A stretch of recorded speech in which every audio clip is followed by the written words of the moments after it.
오늘도 함께 하신 주님을 찬양합니다. 자, 오늘 같이 나눌 하나님의 말씀은 마가복음 1장 1절부터 13절까지의 말씀을 통하여 연약한 믿음과 완고한 불신이라는 제목으로 같이 나누기를 원합니다. 자, 오늘 본문에서는요. 칠병이어의 사건, 많은 분들이 알죠. 예, 이 사건에 대해서 나오는데, 자, 오늘 본문 앞에 6장에서는요. 이와 거의 흡사했던 오병이어 사건이 나옵니다. 이 너무도 유사한 이 칠병이어의 사건과 또한 바리새인의 불신의 모습들이 오늘 뒤에서 등장하는데요.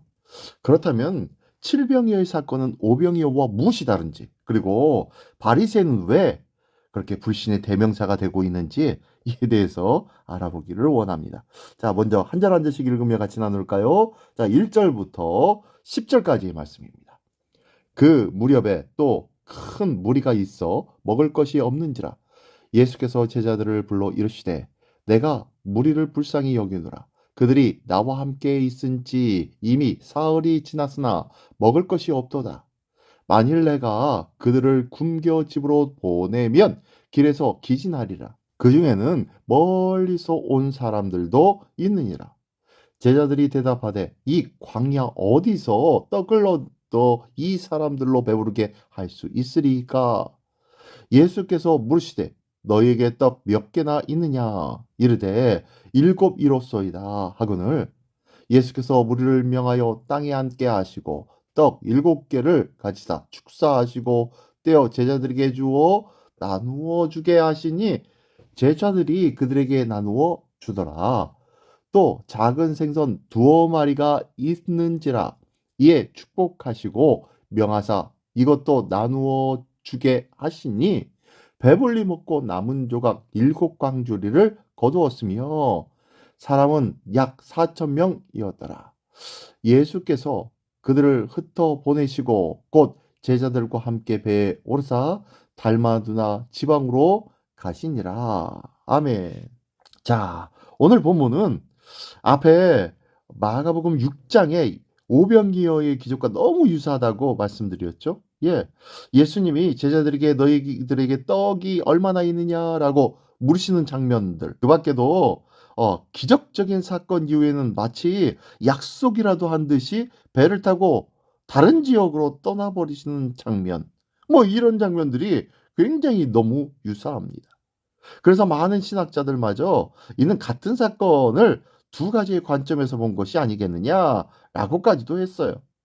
그러나 기억하실 것은 이 사건은 오병이어 사건과 전혀 다른 사건이었다는 거예요. 오늘 이 사건의 배경은 어디입니까? 예, 4절의 말씀해 보니까요. 광야네요, 광야. 이 광야에서 또한 3일 동안 예수님의 말씀을 들었다고 2절에는 말씀하고 있잖아요. 2절 말씀. 내가 무리를 불쌍히 여기노라. 그들이 나와 함께 있은지 이미 사흘이 지났으나 먹을 것이 없도다. 예. 지금 사흘씩이나 같이 예수님과 함께 하면서 말씀을 들었던 자들이에요. 오병이어에서는요. 하루 종일 그냥 말씀을 듣는 장면이었고 그리고 떡의 개수는 여기에서는 7개, 5절에 나오죠. 예. 근데 오병이어에서는 떡 5개지 않습니까? 또 물고기도 다릅니다. 물고기도. 여기 7절에 보니까 또 작은 생선 두어 마리. 예. 생선이 두 마리가 아니라요. 두어 마리입니다. 오병이어에서는 정확하게 두 마리라고 나와 있고요. 또한 배불리 먹고 남은 것도 다릅니다. 예, 칠병이어에서는 7강주리가 나옵니다. 8절에 보니까 배불리 먹고 남은 조각 7강주리를 거두었다라고 해요. 그리고 오병이어의 기적에서는 12바구니가 주어졌죠. 왜 이렇을까요? 다르네요. 더 많이 남겨진 것이 12바구니입니까? 예, 아닙니다. 아닙니다. 여기서 8절에 나오는 남은 조각 7광주리라고 했는데 이 광주리는요. 사람이 탈 정도로 큰 그릇이었어요. 그래서 사도행전 보면요. 사도행전에서 이 사도 바울이 이 광주리를 타고 성에서 빠져나오기도 하지요. 예. 이렇게 큰 광주리고요.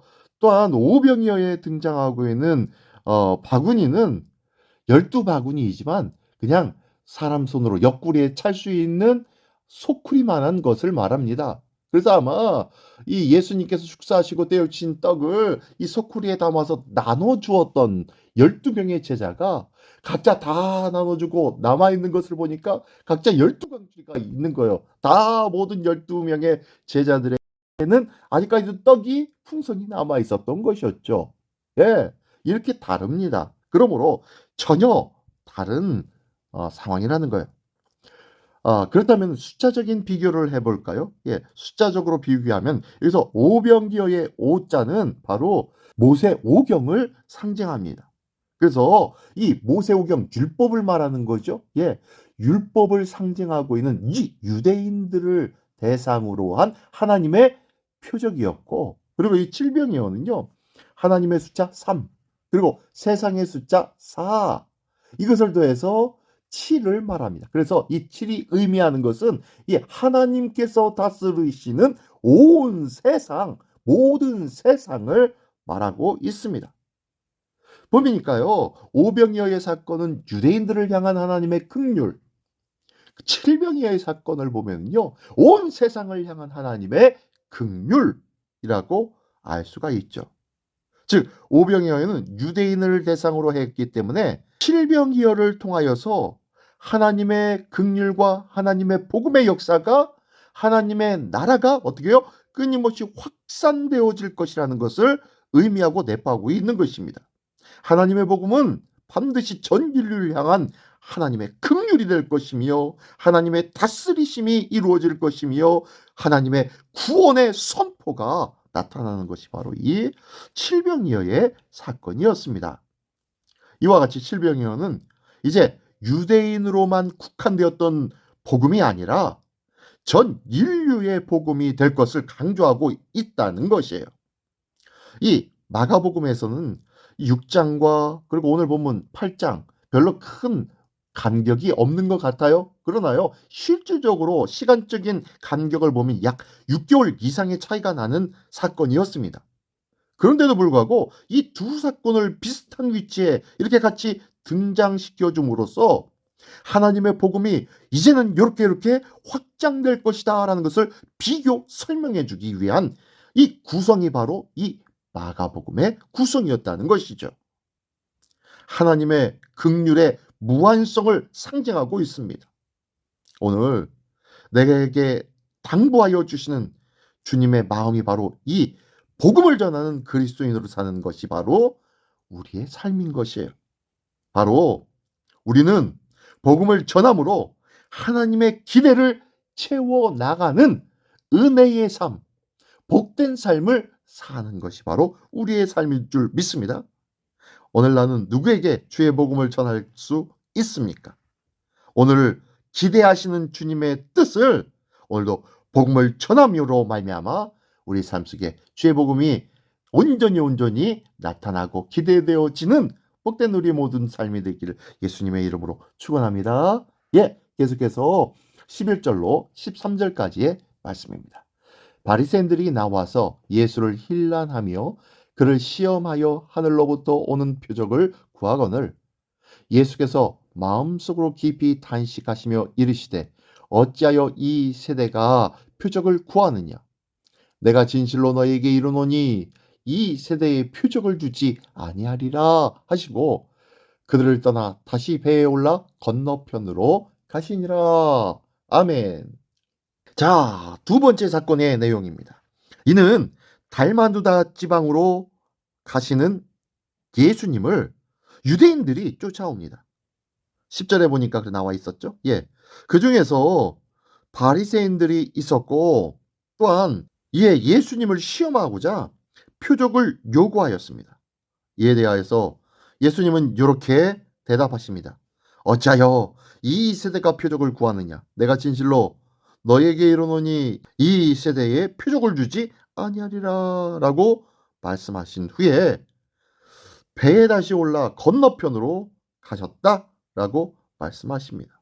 왜 그랬을까요?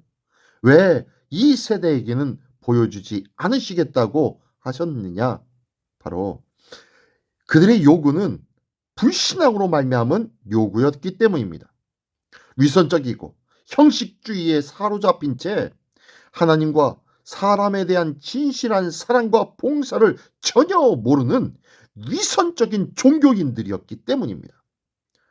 예수님은 그들의 완고한 불신을 전혀 동감하지 않았습니다. 그들에게 전혀 긍휼의 은혜를 베푸지 아니하셨다는 거예요. 그러한 위선적인 종교인들을 향하여서 다만 예수님은 심판적 선언이라고 할 수 있는 너희들에게 도저히 표적을 보여주지 않겠다라고 말씀하시는 거예요. 오늘도 하나님의 긍휼을 힘입는 자 되기를 원합니다. 비록 연약한 자들이었고 믿음이 부족한 자들이었지만 예수 그리스도로 말미암아 긍휼을 입은 자들은 예수 그리스도로 말미암아 풍성함을 누렸으며 또한 믿음이 크다고 자고하고 있었던 바리새인들에게는 전혀 예수님의 긍휼과 은혜와 표적의 역사를 보여주지 아니함을 통하여서 그들의 완고한 불신을 심판하고 있다는 것입니다. 오늘도 나의 믿음은 어떠한 믿음에 가깝습니까? 내게 믿음이 있지만 연약하여 늘 쓰러진다 안타까워하고 있지는 않습니까? 염려하지 마십시오. 쓰러짐에 대하여 안타까워하는 그 믿음을 보시고 우리 주님 긍휼히 여겨주시고 더 풍성한 은혜로 채워주실 줄 믿습니다. 결코 자고하지 않기를 원합니다. 위선적인 신앙 갖지 않기를 원합니다.